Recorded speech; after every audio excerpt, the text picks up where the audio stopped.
विद्याधर बळीराम राणे, राहणार मुंबई। माझ्या मुलीचं नाव आहे स्नेहांका विद्याधर राणे। माझा प्रोफेशनल आहे सहाय्यक शिक्षक म्हणून माध्यमिक शाळेमध्ये कामाला आहे। माझी मुलगी 12वी झाली। 12वी झाल्यानंतर सायन्स साईड घेतलेली होती। त्यानंतर नीटची एक्झाम दिली। नीटच्या एक्झाममध्ये पहिल्या वर्षी जरा थोडे कमी मार्क्स पडले। नेक्स्ट इयर तिनेच मेहनत करून नीट परीक्षेमध्ये मार्क चांगले मिळाले। त्यानंतर काय करायचं, तिची इच्छा होती की मला MBBSच व्हायचं आहे, मला बाकीचं कोणताही कोर्स करायचा नाही आहे। माझी मिसेस सिस्टर असल्यामुळे थोडंसं मेडिकल लाईनमध्ये तिला पण माहिती होतं, मिसेसला पण माहिती होतं। त्यानंतर शोधाशोध सुरू झाली, कुठे घ्यायचं, काय करायचं, कशा प्रकारे जायचं। वेगवेगळ्या कन्सल्टंटची नावं येत होती, चौकशी होत होती। हळूहळू मुलगी पण त्यामध्ये हुशार होती। ती शोधायची, पप्पा हे आहे, मम्मीला सांगायची अशा प्रकारची एजन्सी आहे, हे आहे, ते आहे, इथे एवढे पेमेंट आहे, तेवढं सर्व त्यांचं चालू होतं। त्यानंतर अचानक आम्हाला पुण्यामधील जवळ असणारी एक कन्सल्टन्सी, तर यश कन्सल्टन्सी यांचं नाव आम्हाला समजलं। त्यानंतर त्यांना कॉन्टॅक्ट केला। तर कॉन्टॅक्ट केल्यानंतर त्या सरांनी आम्हाला संपूर्ण इत्थंभूत माहिती त्याबाबत दिली। कशा प्रकारे ॲडमिशन, किती लागणार, 6 वर्षाचा कोर्स आहे, 6 वर्षामध्ये तुम्हाला पेमेंट किती करावं लागणार, कशा प्रकारे। तर त्यानंतर विजा काढायचा, पासपोर्ट करायचा, यासाठी पण त्या लोकांनी आम्हाला मदत केली। संपूर्ण व्यवस्थित तयारी करून त्यानंतर त्यांच्या एक्झाम ज्या असतात, एंट्रन्स एक्झाम, या एंट्रन्स एक्झाम केव्हा होणार, काय होणार, कशा प्रकारे होणार, यासाठी पण त्यांनी सहकार्य केलं। त्यानंतर आपलं पासपोर्ट काढणं, विजा काढणं, त्यानंतर ट्रॅव्हलिंगचं तिकीट वगैरे काढणं, हे सर्व त्यांनी आम्हाला व्यवस्थित वगैरे मार्गदर्शन करून तिथपर्यंत रशियापर्यंत माझी मुलगी पोहोचेपर्यंत त्यांनी आम्हाला सहकार्य केलं। आज माझी मुलगी रशियामध्ये MBBSचा कोर्स करते आहे आणि जवळजवळ आज 3-4 महिने झाले व्यवस्थित चालू आहे।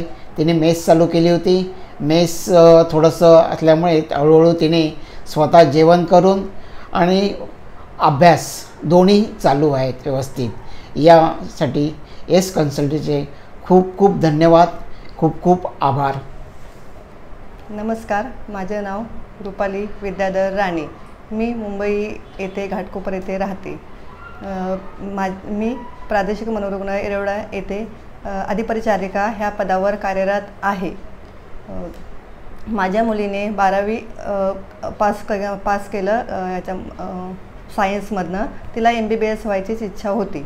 त्यासाठी मी यश ओव्हरसीज कन्सल्टन्सीना पुण्या येथे भेटली। पुण्याला जाऊन भेटली। सरांनी खूप छान मार्गदर्शन केलं आम्हाला आणि मुलीला पण खूप गायडन्स केले। वेळोवेळ त्यांनी फोन घेतले। फोनवर आम्हाला त्यांनी सांगितलं कसं करायचं, काय करायचं, हे सगळं फोनवर आमचं जास्त कॉन्टॅक्ट झालं। मी सरांच्या कन्सल्टिंगमध्ये जाऊन सरांना भेटली। त्याच्यानंतर सरांचे खूप गायडन्स आम्हाला चांगले भेटले। सरांनी वेळोवेळी आम्हाला काही प्रॉब्लेम झाला, काय कळलं नाही तर सरांना मी नेहमी कन्सल्ट करायची, सर काय करायचं फोनवर, किंवा स्वतः जाऊन भेटायची, डॉक्युमेंट्सबद्दल विचारायची, सर आता हे डॉक्युमेंट्स आहेत, मग काय होणार, म्हणजे कधी जाणार, कधी फ्लाईट येणार वगैरे सगळं मी सरांना फोनवर बोलायची। जेव्हा माझे मिस्टर आजारी पडले तेव्हा सरांनी माझा पहिला प्रश्न विचारला का तुमचे मिस्टर आजारी पडलेत, मग तुम्ही तुमच्या मुलीला पाठवणार का नाही। मी म्हटलं सर मुलगी माझी जायला तयार आहे आणि आम्ही पण तिला पाठवतो आहे।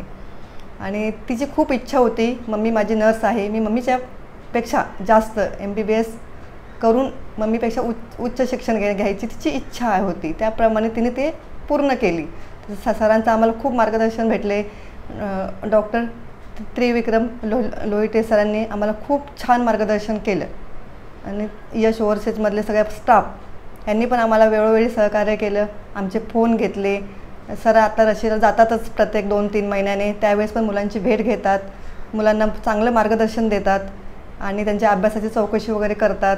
आम्हाला खूप छान वाटली आणि भारतातल्या प्रत्येक लोकांनी म्हणजे महाराष्ट्रातल्या लोकांनी 100% सरांचे कन्सल्टंट टवेर सरांनी आम्हाला टवेर युनिव्हर्सिटी सांगितली, पण बऱ्यापैकी सगळ्याच युनिव्हर्सिटी सरांच्या चांगल्या आहेत आणि 100% गॅरंटी आहे, म्हणजे असा विश्वासघात होत नाही.